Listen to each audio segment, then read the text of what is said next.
Enregistre.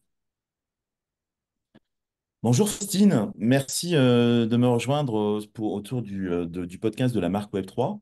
Ce que je vais te demander, c'est de te présenter très rapidement et puis après, on pourra échanger librement sur ton actualité et puis un état, on va dire, du Web3, de la blockchain au sens large. Et puis, on aura certainement un échange assez animé, assez intéressant. Merci en tout cas d'être avec moi et de passer du temps avec moi et pour les auditeurs. Eh bien, bonjour Laurent et merci à toi pour l'invitation. C'est toujours un plaisir de parler du Web3, qui est un sujet très riche, très protéiforme. Donc, Ouais. je pense qu'on va aborder plein de choses. On aura le temps d'en aborder beaucoup plus. Mais je suis déjà ravie que l'on puisse avoir ce premier échange. Donc, moi, je suis Faustine Fleuret, je suis présidente et directrice générale de l'ADAN. D'accord. L'ADAN, pour ceux qui ne connaissent pas, c'est une association professionnelle, donc c'est-à-dire que notre objectif, c'est de fédérer et de représenter des entreprises, puisqu'on est une association professionnelle, et nous, on est l'association professionnelle du Web3, c'est-à-dire qu'on représente et fédère les entreprises qui aujourd'hui bâtissent les usages et les futurs usages du Web3. Donc forcément, quand on pense à Web3, on pense à des nouveaux entrants, des acteurs qui sont natifs de cette innovation, des startups, des TPE, des PME, et c'est la majorité du secteur, hein, ce sont plutôt des TPE, des très petites entreprises, même si on va avoir, et en France en particulier, des acteurs historiques qui ont voilà, maintenant plus de 10 ans. Je pense à Paymia, je pense à Coinhouse, je pense à Kaiko, voilà. On a des moins jeunes maintenant qui sont natifs de cette innovation. Mais ce qui est intéressant depuis quelques années, c'est qu'en fait, des acteurs plus traditionnels, en particulier du secteur financier, mais pas uniquement, se saisissent de cette innovation technologique pour soit moderniser leurs activités, soit en fait développer de nouvelles activités. Et c'est très bien parce que qu'est-ce que ça montre finalement? C'est que les technologies blockchain et les cryptoactifs, qui sont le socle du Web3, en fait, ce sont tout simplement des outils technologiques, ce qui permet un peu de dédiaboliser le sujet, qui a Ouais. souvent encore mauvaise presse, même si c'est de moins en Ouais. moins vrai. Mais finalement, ce sont des nouvelles technologies dont tout un chacun peut se servir. Parce que des usages peuvent être améliorés, peuvent être optimisés, et parce qu'il y en a d'autres qu'on peut imaginer qu'on ne pouvait pas imaginer quand ces technologies n'existaient pas. Donc, c'est pour synthétiser la DAN, un représentant de tous ces acteurs, et en fait, ils peuvent être très nombreux, et on invite d'ailleurs à ceux qui n'y connaissent pas encore à s'y intéresser. On représente l'ensemble de ces acteurs-là qui vont créer ce nouvel environnement numérique, ce nouvel Internet qui est le Ouais. Web3, et qui va en fait embarquer tout le monde, que ce soit du point de vue des entreprises qui vont le façonner, mais aussi du point de vue du grand public qui demain va pouvoir en bénéficier. Très bien, c'est très clair. Alors justement, il y a quelque chose qui est assez, qui a marqué l'attention, en tout cas des gens qui suivent un peu l'actualité. Chaque année, je crois que vous produisez une étude qui a pour vocation de faire un état du marché, en particulier de la perception, puisqu'on parlait à l'instant du grand public, de la perception et de l'adoption des cryptos. Et je crois que la dernière étude a dû sortir, je crois, en début d'année, ou En mars 2024, oui. en mars 2024, donc en début d'année, au premier trimestre, on va dire. Et donc, effectivement, si je me souviens bien, on donnait le taux d'adoption en crypto en France aux alentours des 12%, je crois. Tout C'est à ça. fait. Et du coup, justement, alors c'est peut-être pas forcément dans l'actualité média, peut-être que 6 mois se sont passés, mais peut-être qu'il serait intéressant de nous dire, c'est peut-être quels sont les grands enseignements, quelles sont les évolutions. Et justement, 6 mois après, puisque c'est la rentrée, qu'est-ce qui se passe par rapport à ça? Et peut-être nous parler un peu de l'actualité de l'Adam par rapport à ses membres qui font le Web3, mais justement en essayant d'avoir un regard également sur justement les gens qui n'y sont pas encore, je pense au grand public, aux entreprises qui ne sont pas encore, pour voir justement quels sont les chantiers et les priorités par rapport au tout. Alors je sais que la question est large, mais je te propose d'aller à l'essentiel par rapport au contenu qui anime en fait les membres et la sauce pour septembre 2024, par exemple.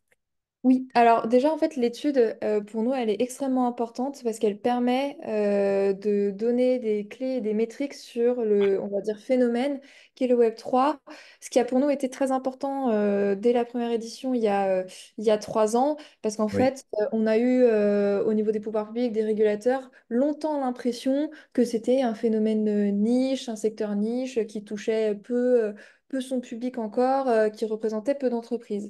Et donc, c'est vrai que la première édition de notre étude, que depuis on a reconduit, ça, c'est la troisième édition qui est sortie en 2024, elle a marqué, elle a frappé immédiatement par l'ampleur de l'adoption et oui, de l'industrie qui est le Web3 aujourd'hui en France. Et d'ailleurs, depuis, en fait, on fait des comparaisons avec d'autres pays européens pour montrer où on se positionne.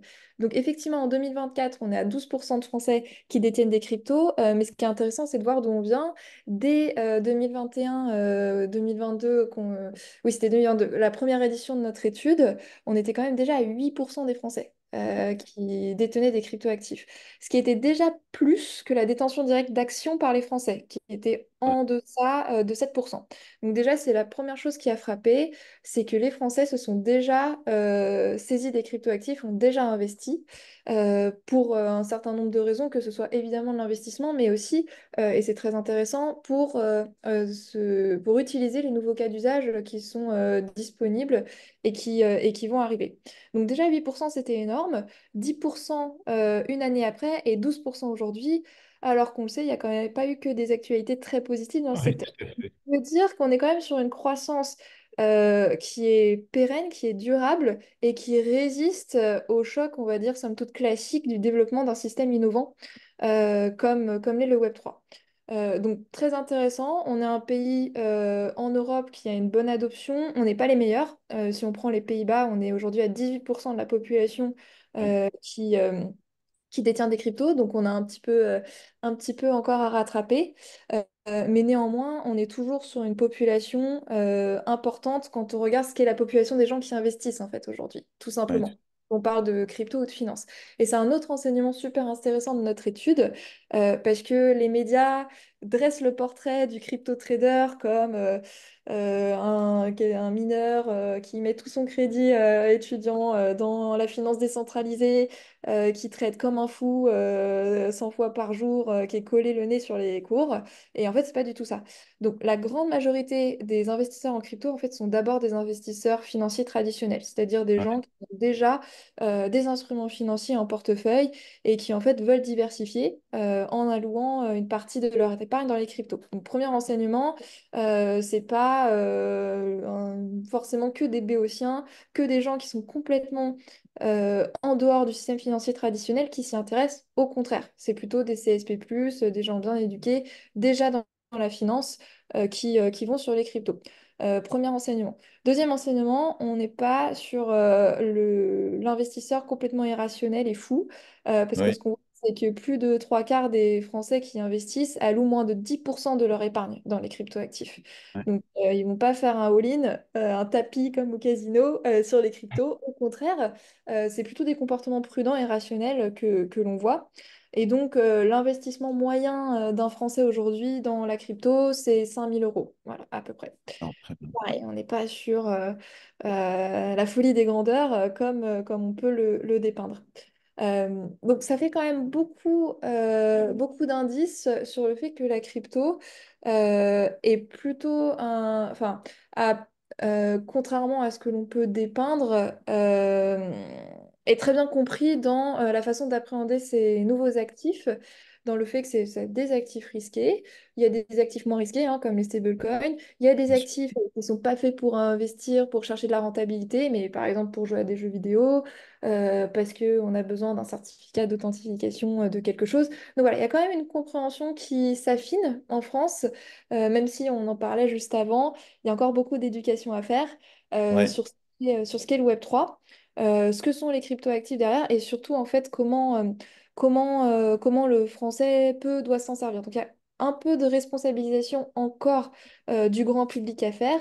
Et ce qui permet en fait à moyen long terme d'amener des gens qui sont pas forcément dans la finance aujourd'hui, qui se sentent un peu en marge parce que faut avoir tant déjà en capital, il faut aller voir des professionnels. Bon, là, dans le Web3, dans la nouvelle finance, qui peut responsabiliser, qui peut permettre de se passer d'intermédiaire ou pas pour aller investir, en fait, on ne peut que anticiper que des nouveaux profils puissent bénéficier d'accès à des services financiers et des investissements financiers auxquels ils n'avaient pas accès au démarrage. Ce qui est très bon pour stimuler la concurrence, pour peut-être stimuler un peu le système existant qui pourrait avoir peur de cette nouvelle concurrence et qui ne peut que être bon du coup pour le citoyen à la fin.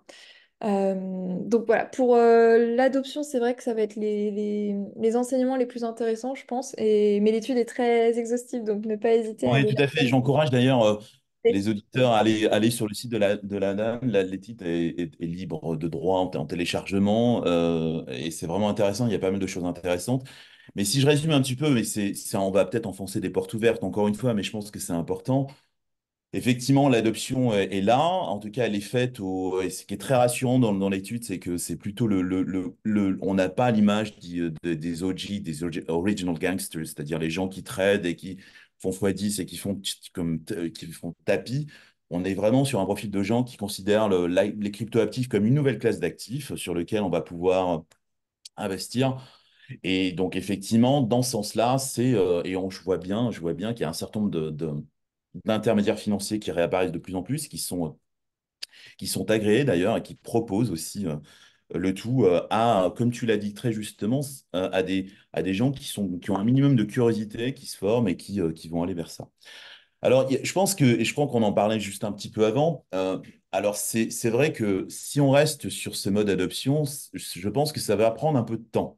Et c'est pas le fait, c'est pas lié, tu l'as dit très justement tout à l'heure, c'est certainement pas lié à, on va dire, peut-être à la mauvaise presse initiale de la crypto qui n'a pas vraiment lieu d'être, en fait, objectivement, quand on prend le temps de comprendre comment ça marche par rapport à l'efficience que le Web3 et la blockchain permet de mettre en place sur le système financier. Mais c'est certainement lié, en fait, et je crois on l'évoquait tout à l'heure aussi, au relatif manque d'éducation de nos concitoyens français au sens large du terme. On en parlait, moi j'enseigne, et je suis quand même assez, pour pas employer le terme effaré, par le manque de compréhension de ce que c'est que la banque, de l'argent, etc., etc. Et donc, du coup, en fait, je voulais avoir un peu ton avis sur le sujet et comment, en fait, même si les premiers concernés sont les banquiers aussi. Tu le disais tout à l'heure, il y a un certain nombre d'initiatives. On reparlera des stablecoins un peu plus tard, je pense, vu l'émancipation autour de cet actif récemment, dans les 6 derniers mois. Mais quelles sont les choses que vous encouragez, que vous voulez mettre en place pour pouvoir justement essayer de faire en sorte qu'il y ait plus de Français qui y vont? Est-ce que vous travaillez avec des acteurs financiers traditionnels? Quelles sont les choses qui sont dans le pipe, qui pourraient l'être tout simplement pour pouvoir maximiser la compréhension puis l'adoption des cryptos, mais de façon plus générale du Web3? Alors, la mission pédagogique de la DAN est une mission assez centrale. C'est vrai qu'on perçoit la DAN comme, dans sa mission principale, un participant important dans les débats réglementaires pour que la réglementation à la fin soit la plus appropriée et adaptée possible. Mais en fait, peu importe ce sur quoi on veut discuter, des débats réglementaires ou pourquoi une banque devrait ouvrir des comptes à Ouais. des crypto, la base, c'est la pédagogie, c'est que tout le monde sache de quoi il parle et qu'on ait un langage commun. Et c'est vrai que ce langage commun est encore pas parfaitement atteint parce qu'il y a des gens qui ont été très tôt dans la crypto, qui continuent d'éduquer, qui font leur maximum. Et on a des gens qui vont avoir des a priori négatifs qu'il faut éduquer. Donc en fait, la difficulté, c'est qu'en général, il faut déconstruire avant de pouvoir construire cette pédagogie, déconstruire des idées préconçues négatives qui existent, qui sont malheureusement massivement relayées dans les médias, qui sont la première source d'information par les personnes qui entendent parler du Web3. Donc moi, je comprends la barrière à l'entrée de quelqu'un qui a juste entendu parler de Bitcoin comme, et tout ce que je vais dire est faux, hein, un vecteur privilégié de blanchiment et de financement du terrorisme, une catastrophe écologique, un actif qui n'a pas de valeur. Forcément, si la couverture médiatique ne relaie que ces trois idées fausses en permanence et qu'on en a entendu que parler que par ce prisme-là, je comprends qu'on veuille pas s'y intéresser beaucoup plus parce que c'est pas très très avant. Donc il y a beaucoup à déconstruire.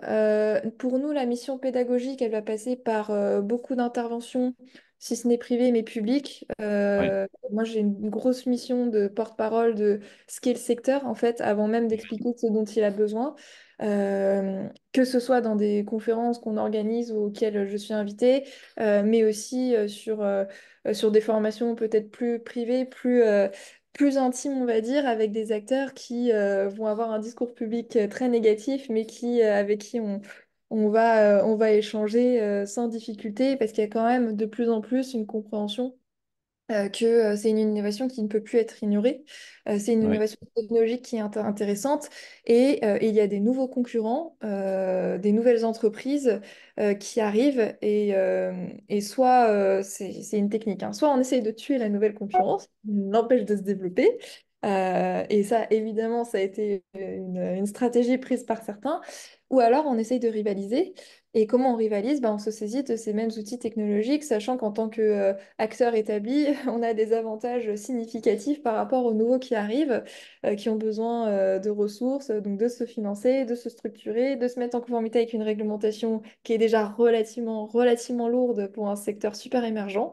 Ouais. Euh, et donc notre rôle, c'est dans cette mission pédagogique, c'est que en parlant ce même langage, nous, on soit en capacité d'expliquer que pour la compétitivité de la France, pour la souveraineté, pour la création d'emplois et de richesses, pour l'amélioration du système économique, il est bon pour tout le monde que cette innovation et cet nouvel écosystème d'acteurs se développent. Ce langage commun permet aussi que ce nouvel écosystème d'acteurs et les acteurs existants se parlent et il y ait des synergies positives pour développer des nouveaux cas d'usage et pour aller ensemble de l'avant et que chacun mette ses avantages comparatifs au service de l'autre parce que ce dont on est persuadé, c'est personne n'avancera si chacun est de son côté. Donc le but, c'est qu'il y a un dialogue constructif et que ce dialogue constructif aussi, plutôt nous avec les pouvoirs publics, permette de mettre en place les conditions de développement favorables au business, sachant qu'aujourd'hui, le secteur fait face à de nombreuses difficultés, tout comme un secteur émergent et technologique et qui n'est pas très très bien compris, hein. Mais c'est pour Ouais, ça que mais c'est on est nécessaire. d'accord. Mais voilà, il y a beaucoup de similitudes dans ce que va rencontrer l'industrie du Web3 quand elle se développe avec des industries innovantes qui ont essayé de se développer. Le problème étant que on a le recul nécessaire pour savoir que la France s'est plantée sur un certain nombre de secteurs qui se sont développés outre-Atlantique parce qu'on n'a pas été en capacité d'accompagner localement des acteurs qui voulaient porter ces innovations technologiques. Et c'est absolument ce piège que l'on veut éviter parce qu'on est déjà tombé dedans plusieurs fois, donc on a le recul nécessaire. Mais ensuite, il y a toute une question de culture autour de comment on appréhende l'innovation. L'innovation elle va être appréhendée beaucoup plus positivement aux États-Unis, par exemple. Il y a une appétence au risque qui est différente. On va laisser plus de temps à l'innovation de faire ses preuves avant d'aller dire que ça marche pas ou avant d'aller dire voilà, c'est dangereux, il faut le réguler.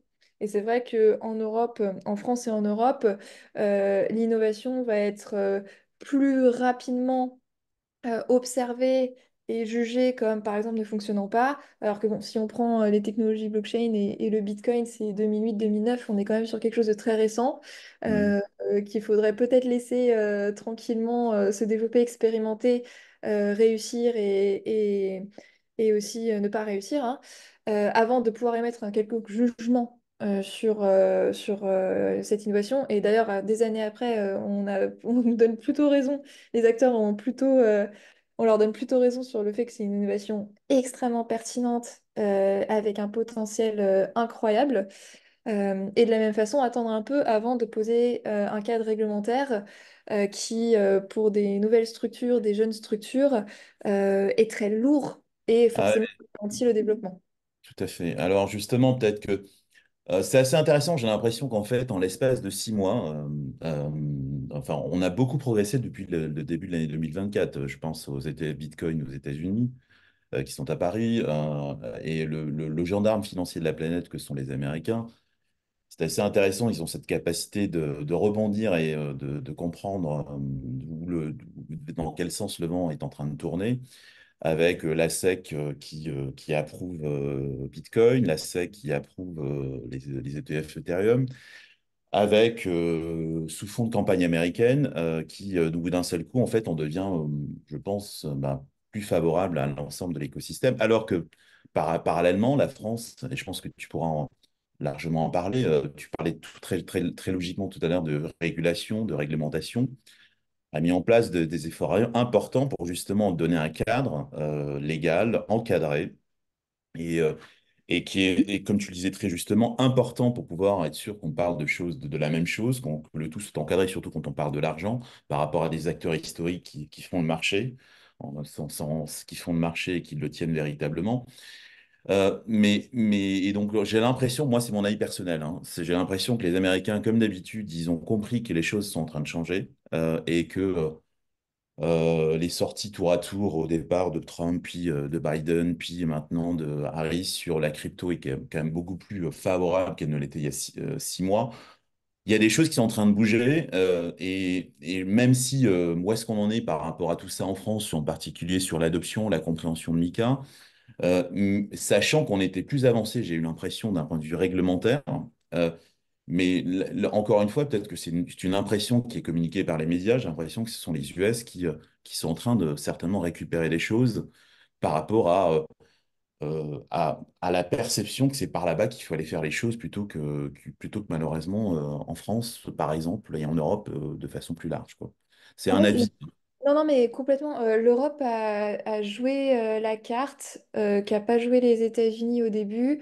Ouais. De dire, il y a une innovation, on veut l'accompagner, on est plutôt favorable à ce qu'elle se développe en Europe dans un cadre régulé qui est lisible, qui est sûr et qui donc va lever les incertitudes, pardon, sur la façon enfin, sur le traitement légal de ces innovations, sachant que ne pas avoir de réglementation, c'est plus négatif, sauf quand cette réglementation, elle est vraiment affreuse, on va dire, Oui, mais bien c'est sûr.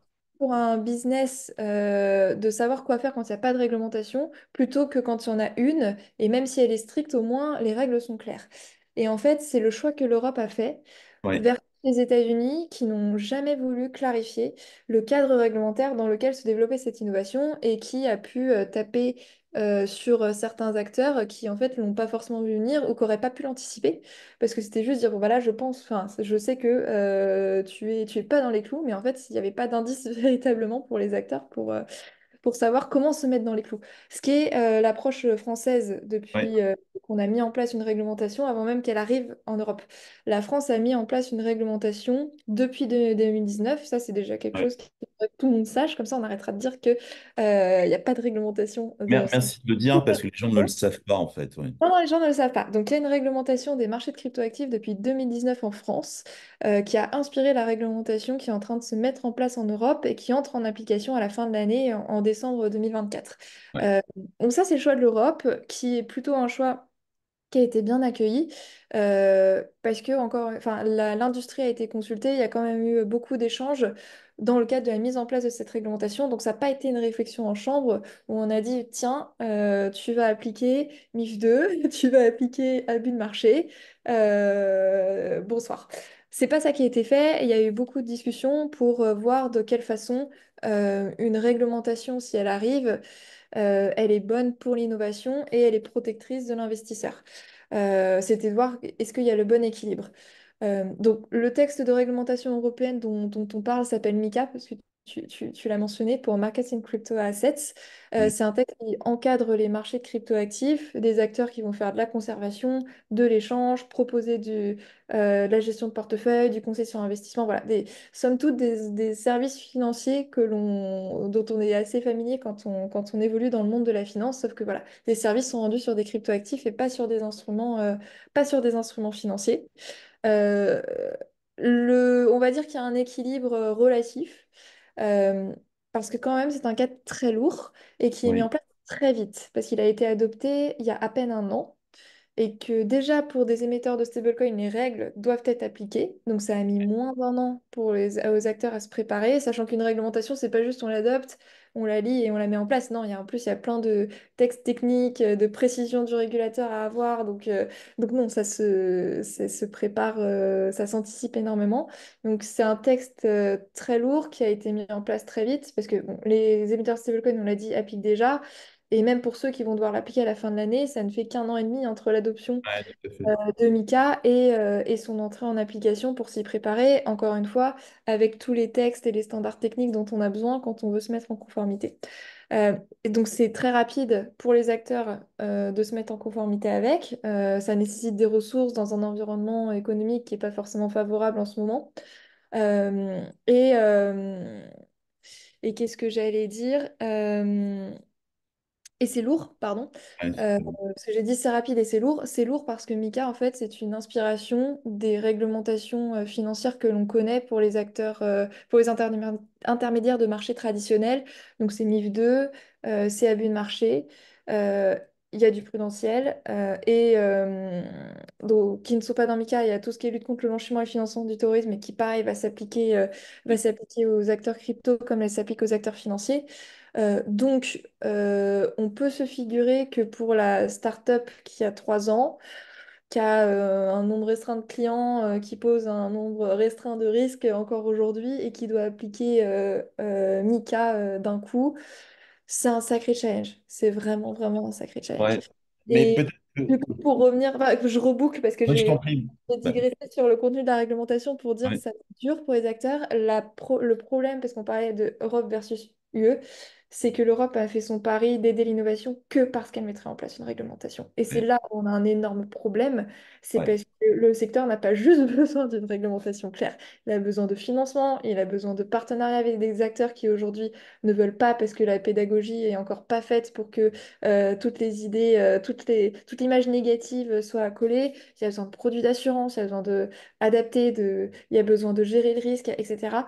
Euh, et du coup, il y a un besoin global d'environnement favorable à l'innovation qu'en Europe, on ne favorise pas au-delà des aspects réglementaires et qu'en fait, on a aux US. Aux US, l'environnement pour se développer en tant qu'acteur innovant est beaucoup plus favorable. Et du coup, la différence sur les dernières semaines, c'est que jusqu'à maintenant, l'Europe faisait figure de la terre d'accueil et la plus favorable euh, la plus, la plus avenante pour ouais, le Web3 et la crypto.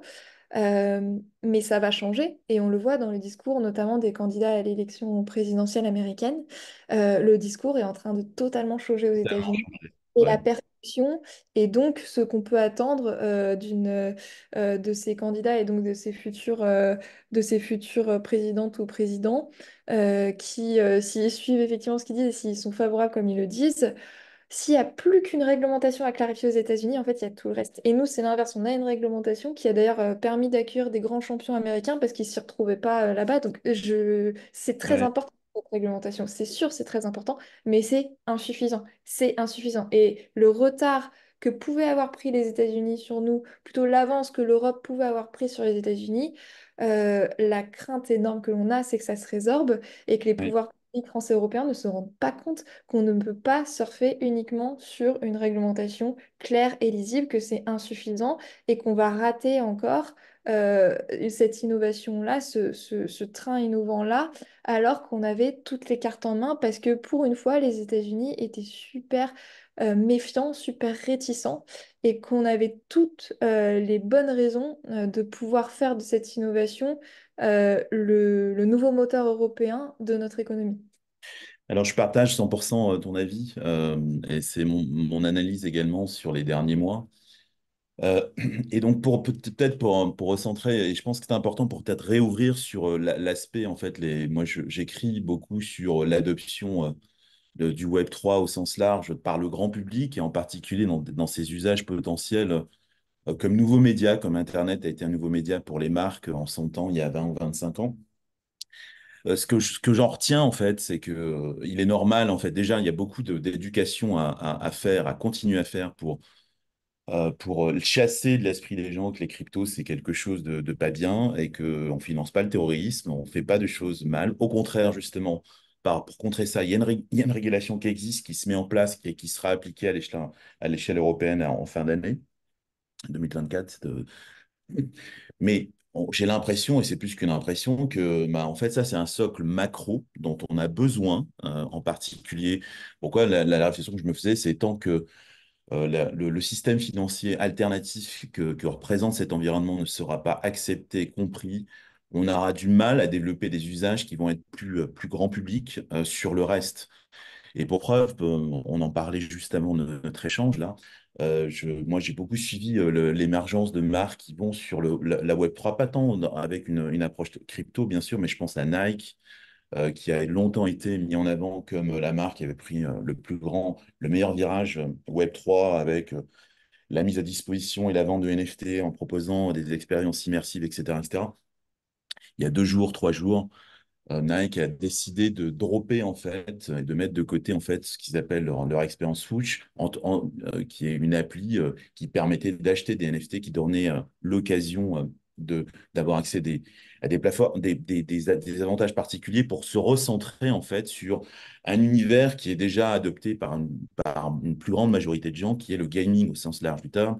Et je pense que ce qu'ils vont faire, c'est certainement réintégrer en fait, pas forcément du NFT interopérable, hein, mais certainement comme ils le font déjà, mettre en avant des skins, des avatars qui vont être capables de monétiser différemment en proposant à leur public des choses. Donc je pense que les deux choses ne sont pas forcément antinomiques.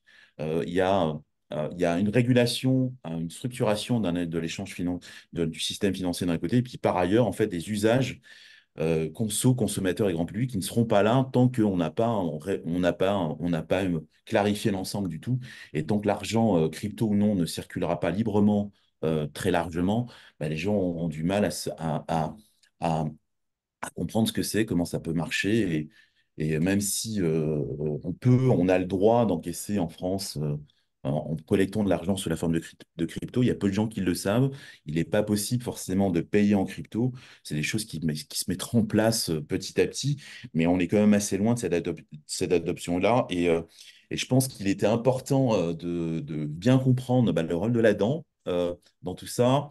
Je sais que tu as beaucoup de travail, vous avez beaucoup de travail, les acteurs qui font le marché ont beaucoup de travail. Mais si justement tu avais peut-être un vœu d'ici, je sais que c'est la rentrée, on a le droit d'être positif. On sort des JO, on a fait des trucs extraordinaires. Si tu avais un vœu pour la fin de l'année 2024 sur des choses que tu aimerais voir qui permettraient de faire avancer justement le cheval de bataille de la dent et des acteurs qui font la dent, ce serait quoi en fait pour toi, Faustine? Alors, tout ceci va dépendre un peu de qui seront nos alliés ou non dans, dans ce nouveau contexte politique qui n'est encore pas déblayé au moment où on se parle. Ouais, La France a toujours été à l'écoute du secteur, même si, il y a beaucoup de choses qui restent à faire et que l'équilibre entre la réglementation et tous les autres besoins du secteur qui ne sont pas, auxquels on ne répond pas par la réglementation, voilà, et pas été optimal jusqu'à maintenant. Mais du coup, effectivement, ce que l'on peut attendre, c'est que par rapport à ces au futur gouvernement associé aux alliés parlementaires en France et aux alliés régulateurs superviseurs qui suivent les sujets depuis des années. Que justement, il y a un changement de braquet sur pourquoi on s'intéresse au secteur. On ne s'intéresse pas au secteur que parce qu'il y a des risques auxquels on veut répondre en mettant en place une réglementation, mais on s'intéresse au secteur parce qu'il a des opportunités pour la France, pour l'Europe, pour notre souveraineté, notre compétitivité, nos emplois, la dynamique économique et la création en fait de nouveaux champions qui seront des GAFAM européens. Ça, c'est ce dont on souhaite. Et c'est vrai que la focale a été très portée sur le risque jusqu'à maintenant. Il faut qu'on regarde les opportunités et c'est parce que on aura une meilleure compréhension de ces opportunités qu'on va obtenir ce dont on a besoin en matière de fiscalité, ce dont on a besoin au niveau des assurances, ce dont on a besoin au niveau des financements, etc. Donc, ce qu'on souhaite, c'est la volonté que cette innovation, qu'il y ait une volonté que cette innovation perdure en Europe. Je pense que ça fait tout à fait écho aux recommandations du rapport Draghi Ouais, qui dit que l'économie européenne périclite depuis 10 ans, il y en a qui disent depuis 20 ans, et que l'un des axes de travail de l'Europe à venir, c'est de rattraper le retard technologique et favoriser l'innovation sur notre territoire plutôt que de l'accueillir par ailleurs. Et donc pour ça, il faut qu'on ait un écosystème innovant et qu'on ait un écosystème financier aussi qui se parle, qui s'entre-alimente et qui avance ensemble dans la même direction. Ce que la DAN a toujours promu. C'est pour ça que d'ailleurs, parmi nos membres, on est loin d'avoir que des jeunes d'acteurs, des startups, mais on a des ouais. banques. Je pense à Société Générale Fort, BPCE, Crédit Mutuel Arkea, Delibac et compagnie. Voilà, j'en oublie. Parce qu'il y a quand même une compréhension au niveau de certains acteurs et c'est très bien, il faut qu'elle se généralise et il faut qu'elle soit encouragée par les pouvoirs publics. Très bien, Faustine. J'espère que moi, j'ai passé un excellent moment. Je pense qu'il y a beaucoup d'éducation et de pédagogie à mettre en œuvre. Et je pense que j'espère en tout cas que les auditeurs qui prendront le temps de s'informer par rapport à ça, je pense qu'ils sont assez introduits au fait que les cryptos, c'est pas négatif et qu'il y a plein de choses en jeu, en particulier par rapport à la souveraineté et on va dire, la capacité de la France et de l'Europe à pouvoir être innovant et de ne pas passer à côté, comme on a pu le passer il y a 25 ans, à côté d'Internet, tel que j'aurais aimé que les GAFAM soient français, malheureusement, ils ne le sont pas. Alors espérons que non pas, puisqu'on est toujours également dans les sens du Web3 sur un monde plus ouvert et plus libre, entre guillemets, que les grandes sociétés qui ont favorisé l'émergence et l'adoption de ces technos soient françaises et européennes. Voilà. Je te remercie, Faustine, beaucoup de ton temps. Et puis, Merci à beaucoup, c'est un bientôt plaisir. À sur bientôt. la marque Web3.